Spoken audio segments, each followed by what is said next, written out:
వైఎస్ఆర్సీపీ అధ్యక్షుడు వైఎస్ జగన్మోహన్ రెడ్డి ఆదేశాల మేరకు నంద్యాల జిల్లా అనుబంధ శాఖల అధ్యక్షులను ఎన్నుకోవడం జరిగింది. ఇందులో భాగంగా నంద్యాలకు చెందిన రసూల్ ఆజాద్ ను వైఎస్ఆర్సీపీ నంద్యాల జిల్లా ఇంటలెక్చువల్ ఫోరం అధ్యక్షుడుగా ఎన్నుకోవడం జరిగింది. ఈ మేరకు ఆయన వైఎస్ఆర్సీపీ అధినేత అధ్యక్షుడు వైఎస్ జగన్మోహన్ రెడ్డికి, మాజీ ఎమ్మెల్యే శిల్పా రవిచంద్ర కిషోర్ రెడ్డికి ప్రత్యేకంగా ధన్యవాదాలు, కృతజ్ఞతలను తెలిపారు. పార్టీ బలోపేతానికి ప్రజలకు తన సేవలను అందించడం జరుగుతుందని పేర్కొన్నారు.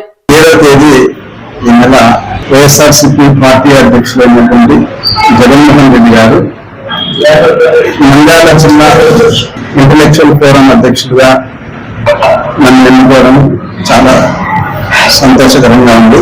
నంద్యాల జిల్లా అధ్యక్షుడిగా నా అభ్యర్థిత్వాన్ని ప్రతిపాదించినటువంటి మా నాయకుడు రవిచంద్ర కిషోర్ రెడ్డి గారికి, అదేవిధంగా నన్ను ఏకగ్రీవంగా ఎన్నుకున్నటువంటి మా పార్టీ కార్యకర్తలు, నాయకులు, కౌన్సిలర్లు, డిప్యూటీసీలు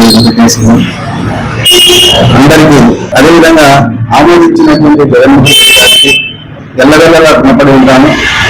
పార్టీ కోసం అహర్నిశలు కష్టపడి ప్రజలకు అండగా ఉండి ప్రజల యొక్క కష్ట సుఖాలను ప్రభుత్వం దృష్టికి తీసుకుని వెళ్ళడంలో నా యొక్క సహాయ సహకారాలు శక్తివంతం లేకుండా చేస్తానని చెప్పేసి మరొకసారి నన్ను ఈ అధ్యక్ష పదవికి ఎన్నుకున్నటువంటి మా రవిచంద్ర కిషోర్ రెడ్డి గారికి, జగన్మోహన్ రెడ్డి గారికి, మా పార్టీ కార్యకర్తలకు, నా అభిమానులకు, మా పార్టీ నాయకులకు అందరికీ ధన్యవాదాలు.